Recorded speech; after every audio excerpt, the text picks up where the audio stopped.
142.7 billion in budget insertions. Ito po ngayon yung lumalabas maging sa Philippine Star. Sabi po ng DBM dito, hindi sa amin galing yan. Wala kaming kinalaman dyan. But definitely, yan kasama na sa budget at poder daw ng lehislatura. Meron kayong reaksyon dito at to quote you, ang sabi niyo po dito, ito po ay, Chacha, scandalous Scandalous and excessive. Yun ang and sinasabi ni excessive. Tito Okay, Sen. tanong mo namin dito, totoo ba na ito pa-imbestigahan niyo, Tito Sen?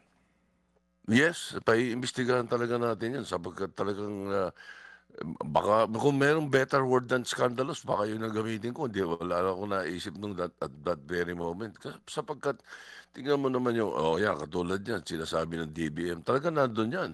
Hindi ang ikinakaila nila sa kanila galing. Hindi talaga sa kanila galing. Meron mga sources na pinagkunan ang media. At siyempre, nung tinanong ako ng reaksyon, kasalukuyan, iniimbestiga, tinitignan ni Senator Lacson yan about 2 weeks ago mula nung kami kay Senador na, tinitignan niya yan. Ako naman meron din ako mga kinakausap at inaalam tungkol dyan. At sapagkat naamoy namin yan during the campaign merong nakapagkwento sa amin. So, bine-verify namin. Ngayon lumilitaw talaga na tama talaga yan. Ngayon, bakit ko sinasabing scandalous at excessive?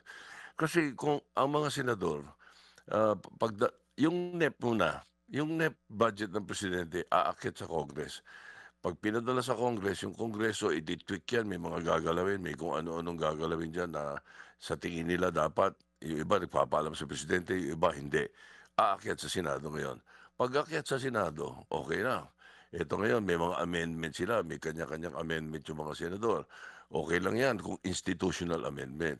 Ngayon, kung maglalagay sila ng mga sarili-sarili nilang project, ang mga pinapayagan noong araw, noong mga panahon namin, saka ng mga panahon naming mga old-timers, kung meron mang ipapasok na project ang mga senador na let's say nasa mga 200 million, 300 million, 500 million sa isang lugar, sa bansa niya, sa bayan niya, or something like that. Yung mga ganon, tinotolerate yun. Sapagkat usually dapat merong program o pork na tinatawag. Okay. Pero pagka ganyan bilyon-bilyon ang usapan at hindi ninyo nilagay sa budget kundi nilagay niyo sa BICAM, ay teka muna, ibang usapan yan.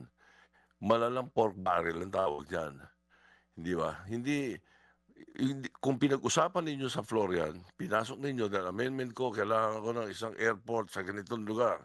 Ganitong ganyan, ganyan, ganyan. Hindi nilagay ng gobyerno, ng executive. Gusto kong ilagay.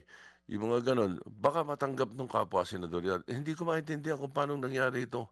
Pagdating daw ng BICAM, biglang ganyan. At kung natatandaan mo, Conte, may binito pa presidente dyan sa budget na yan. Hindi lang yan, ha? Yung 142 na nakikita ngayon, yan pa lang yun nakikita. Baka meron pang mas malala pa dyan, hindi pa natin nakikita.